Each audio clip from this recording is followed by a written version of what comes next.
오영열 변호사입니다. 또 이렇게 뵙게 되었습니다.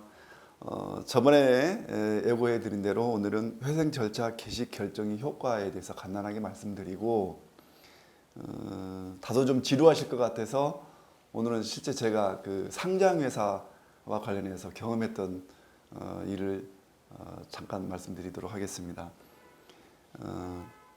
회생 절차 개시 결정의 효과 부분은 너무도 중요하고 양이 많아서 한 3번 내지 4번에 걸쳐서 말씀을 드리도록 하겠습니다. 가장 중요한 것이 관리인에게 채무자 회사의 관리 처분권이 이전되는 효과가 있습니다. 회사 경영 전반에 걸쳐서 관리 처분권의 이전은 아주 중요하지요. 특히 상장 기업 등 경영권 분쟁에서 가히 그 중요성을 더 이상 말할 필요가 없을 정도로 중요합니다. 우리 법 제49조 제3항에서요. 회생 절차 개시 결정은 그 결정 시부터 효력이 생긴다고 규정하고 있고, 이어 제56조 제1항에서 회생 절차 개시 결정이 있는 때에는 채무자의 업무 수행과 재산의 관리 및 처분하는 권한은 관리인에게 전속한다. 그리고 제2항에서 개인인 채무자 또는 개인 아닌 채무자, 회사를 말씀드리겠죠. 의 이사는 제1항의 규정에 의한 관리인의 권한을 침해하거나 부당하게 그 행사에 관여할 수 없다. 자, 여기서 관리인의 지위에 관련해서 우리 대법원이 어떻게 판시를 하고 있냐면, 관리인은 채무자나 그의 기관 또는 대표자가 아니고 채무자와 그 채권자 등으로 구성되는 이른바 이해관계인 단체의 관리자로서 일종의 공적인 수탁자에 해당한다. 비록 회생 절차 이전 대표자로서 한 계약, 처분 등 법률행위의 효력을 관리인 지위에서 부인권을 행사할 수 있는 지위는 공탁 수탁자로서 지위입니다. 다음에서 자세히 보시겠지만 채무자 회사의 영업의 전부 또는 일부를 인수합병 방법에 등에 관하여 관리인은 대단히 중요한 지위를 갖습니다. 회생 절차 개시 후 채무자의 행위 등 효력을 간단히 보면 관리인의 행위와 채무자의 행위가 구별됩니다. 회생 절차 개시의 효과로 채무자의 관리 처분권이 관리인에게 이전되지만 무한정 관리인 마음대로 채무자 회사를 운영할 수 있는 것은 결코 아닙니다. 법 제61조에서 법원의 허가를 받아야 하는 경우를 명문으로 규정하고 있습니다. 제61조 제1항 법원은 필요하다고 인정할 때에는 다음 각 경우 허가를 받도록 할 수 있다. 재산 처분권의 처분과 양수를 받는 경우, 자금 차입, 차제 등 돈을 빌리는 경우, 특히 법 제119조의 쌍무 미이행 채무, 쌍무 계약에 관한 관리인의 계약 해제 또는 해지하거나 채무 이행을 하고 상대방의 이행을 청구할 수 있다고 하여 선택할 수 있는 경우, 채무자 회사의 부동산을 매수한 경우나 매각한 경우처럼 잔금 지급을 하였으나 등기 이전을 못 받은 경우, 등기는 이전해 줬으나 돈을 다 받지 못한 경우에는 회생 채권 또는 회생 담보권 문제로 회생 절차에서 처리하면 됩니다. 문제는 쌍방이 모두 미이행인 경우 관리인은 계약 해지 또는 해제 이행할 수 있도록 선택권을 주고 있죠. 제2항은 관리인은 반드시 법원을 허가를 받아야 하는 경우를 규정하고 있습니다. 채무자의 영업 또는 재산을 양수하는 경우, 채무자에 대하여 자기 영업 또는 재산을 양도하는 경우, 그 밖에 자기 또는 제3자를 위하여 채무자와 거래하는 행위, 이 경우에는 반드시 법원의 허가를 받아야 되는데, 이 각 법원의 허가를 받지 않고 한 행위는 무효라고 규정을 하고 있습니다. 회생 절차 개시 후에 등기와 등록을 하는 경우에 효력은 법 제66조에서 규정하고 있는데, 부동산 또는 선박에 관하여 회생 절차 개시 전에 발생한 등기 원인에 의하여 회생 절차 개시 후에 한 등기 및 가등기는 회생 절차와 관계에 있어서는 그 효력을 주장할 수 없다고 규정하고 있습니다. 회생 절차 개시 후에 채무자에 대한 변제도 효력이 없다고 우리 법 제67조에서 하고 있기 때문에 관리인에게 변제를 해야 됩니다. 그 밖에 근로자의 단체 협약에 관한 특칙도 있고 회생 신청이 있으면 이미 진행되고 있는 파산 절차가 중단되는 다른 절차와 관계에서도 규정을 상세하게 하고 있습니다. 여기서 제가 상장회사에 관한 그 경험한 아주 중요한 사례를 여러분께 꼭 말씀을 드리고자 합니다. 이 회사는 여러분들도 이미 들어왔고 언론에서 많이 주목이 됐던 상당히 규모가 있는 의류 회사인데 물론 상장 회사였습니다. 이 의류업계는 아시다시피 자체 공장을 가지고 있는 경우가 거의 없습니다. 그래서 브랜드를 가지고 영업을 하는데 디자인권을 가지고 상표권을 가지고 원부자재까지 공급을 해서 제작, 주문, 생산을 받아서 여러 백화점이나 도소매 납품을 하는 경우가 우리나라 특히 외국도 거의 마찬가지지만 우리나라의 경우 의류회사의 일반적인 행태입니다. 어떤 경우는 아예 디자인만 갖고 원부자재 그리고 디자인 외에 다른 어떤 그 의류 상품까지 납품을 받아서 브랜드만 가지고 영업을 하는 회사도 상당히 많습니다.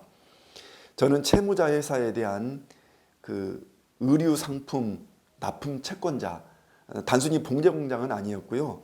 미얀마 등 해외 공장에 가진 회사였죠. 그리고 원부자재 납품 채권자 등 약 30여 명이 넘는 채권자들을 대리했고 그 중에 한 회사에서 약소금을 가지고 그 채권자에게 변제를 요청했는데 채권자가 변제 요청을 했는데 채무자에서 불응을 하니까 다소 감정적이었지만 상장회사였기 때문에 변제할 걸로 기대하고 파산 신청을 해버렸지요.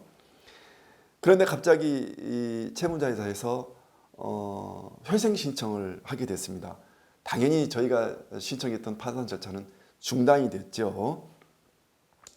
회생 절차 진행 중에 기업 인수합병이 이루어져서 회생 계획안이 승인 가결이 됐습니다. 저희 회생 채권자들에게 일부 현금으로 변제하고 나머지 채권은 주식으로 회생 채권을 자본으로 전환해서 신주가 발행이 되었죠. 당시 채권자들은 불만이 많았습니다. 전체 채권액 중에서 불과 10분의 한 1, 2 정도, 즉 1,000만 원 채권자는 100여만 원 변제받게 된 것이죠. 그리고 대다수 채권이 자본으로 전환이 돼서 신주를 취득하고 주주지위를 갖게 됐습니다. 당시 채권자들은 불만이 많았지요. 바로 여기에서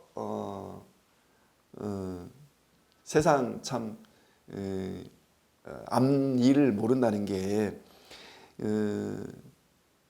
나중에 이 채권자들이 채권을 회수하는 것이 따지고 보면 원금, 지체 상금, 이자를 넘는 수익을 다 변제받게 됐습니다.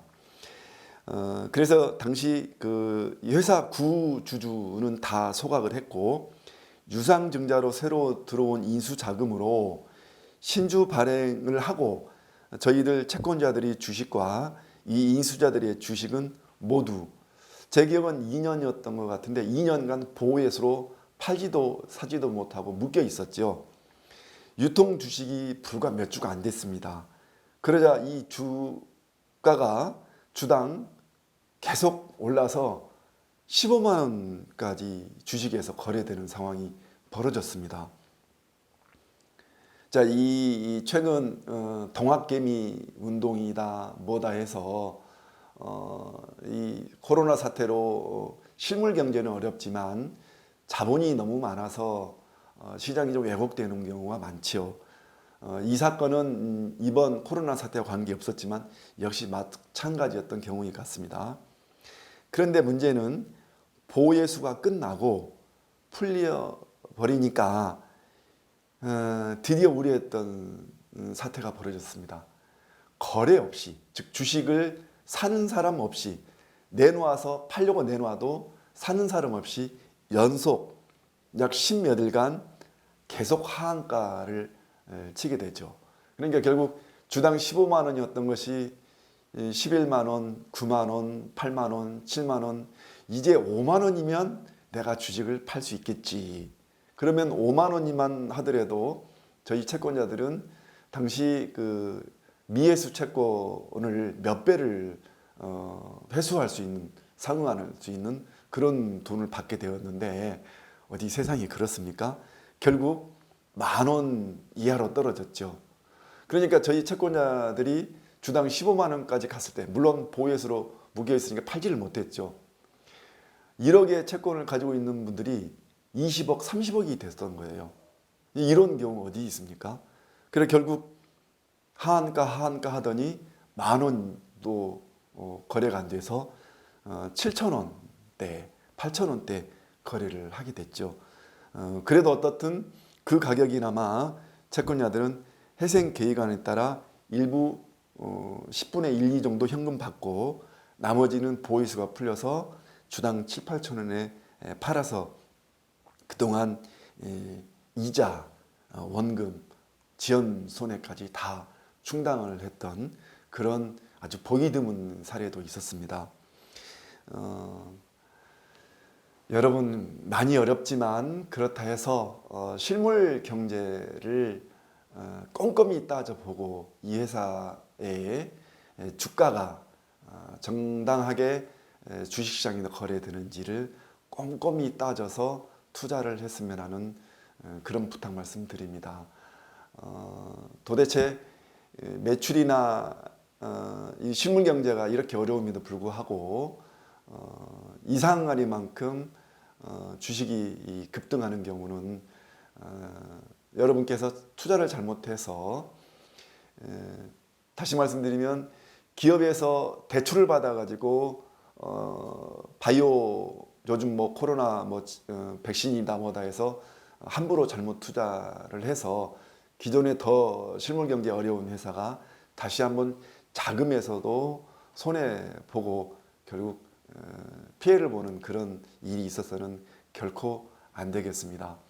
최근에 뭐 여러 지상파에서 보셨듯이 뭐 게임 회사의 경우 50몇 조가 몰리는 이런 기이한 현상까지도 있었습니다.